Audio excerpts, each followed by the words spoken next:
Voilà, rebonjour.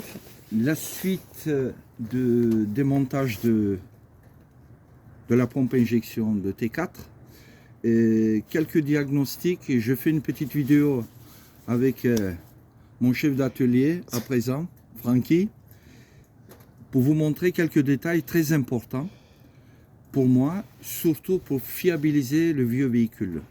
Voilà. Alors la pompe était démontée. Donc je l'ai nettoyé la pompe proprement pour le faire réparer. Alors les gens ils contrôlent le jeu de l'axe position repos. Alors que c'est complètement faux. Il ne faut jamais vérifier le jeu de l'axe de la pompe position repos. Parce que ça vous induit en erreur. Regardez, là il n'y a pas de jeu.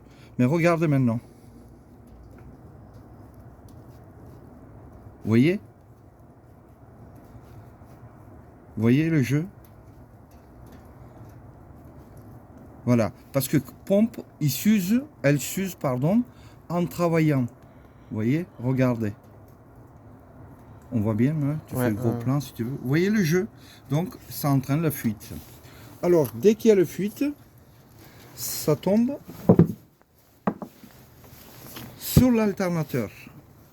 C'est catastrophique. Vous voyez, l'alternateur est gras, les gasoil. Ça, c'est très important. Parce que gasoil attaque les portées, attaque le soudure. Gasoil est très corrosif. C'est pour ça que je vérifie systématiquement l'état des alternateurs avant d'intervenir dessus, parce que la panne est garantie 100%. Vous voyez. Et puis, j'ai démonté aussi le charbon. J'ai démonté le cache derrière l'alternateur. Regardez l'état de charbon. Tu fais un gros plan. Vous voyez les longueurs de charbon? Voilà, ils sont presque finis, usés. Alors que la portée est en bon état. Ils ne sont pas trop usés. D'accord? Mais si je laisse tel quel ces charbons-là sur l'alternateur, au bout de 6-8 mois après, le gars il va tomber en panne. Il sera obligé de repayer encore le dépannage, repayer la réparation. Donc, j'ai sorti de mon stock charbon neuf. Vous voyez la longueur de charbon par rapport à l'autre? Donc, je vais monter ces charbons-là, marque Hugo, bien connu. C'est exactement le même. Vous voyez? Pardon. Donc, c'est parti pour encore milliers de kilomètres. Ce qu'on cherche, c'est fiabiliser les moteurs, les véhicules. C'est pas bricoler pour gagner 4 sous.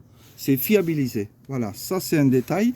Je fais cette vidéo en présence du propriétaire de T3 qui est à côté de moi pour qu'il le voie. Après, je confirme.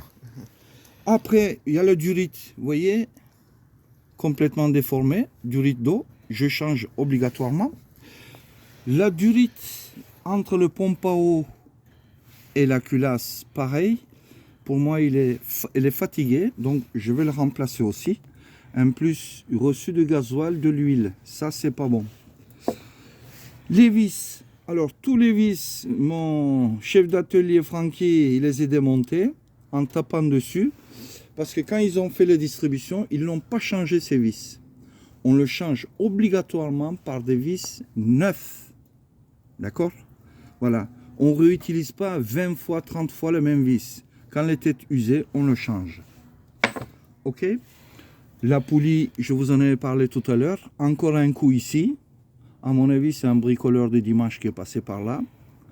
Encore un coup là. Ça saute aux yeux.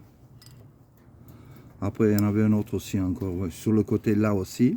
Donc, je change cette poulie qui est spécifique au T4. Et moteur 1900. Voilà. Piparo, c'est leur maladie de moteur NY A à Z. C'est sur le T3 aussi, ça pose beaucoup de problèmes. Ça fuit. Les gens, ils mettent le pâte à joint, ils changent de durite, ça refuit de nouveau. Regardez bien d'où il vient la fuite, parce qu'il y a très peu de gens qui le savent. Regardez l'intérieur. Est-ce qu'on le voit? Ah non. Ouais. Tu le vois pas? Bon, Non, c'est pas grave. Tout pour l'extérieur. On le voit. Ouais. Vous voyez le fissure? Fissure, il est là. L'eau, il passe par le fissure qui est là. On le voit à peine. Il passe et dégouline sur le bloc moteur. En plus, ce moteur, ils ont fait quelques bricolages dessus. Regardez l'état de joint.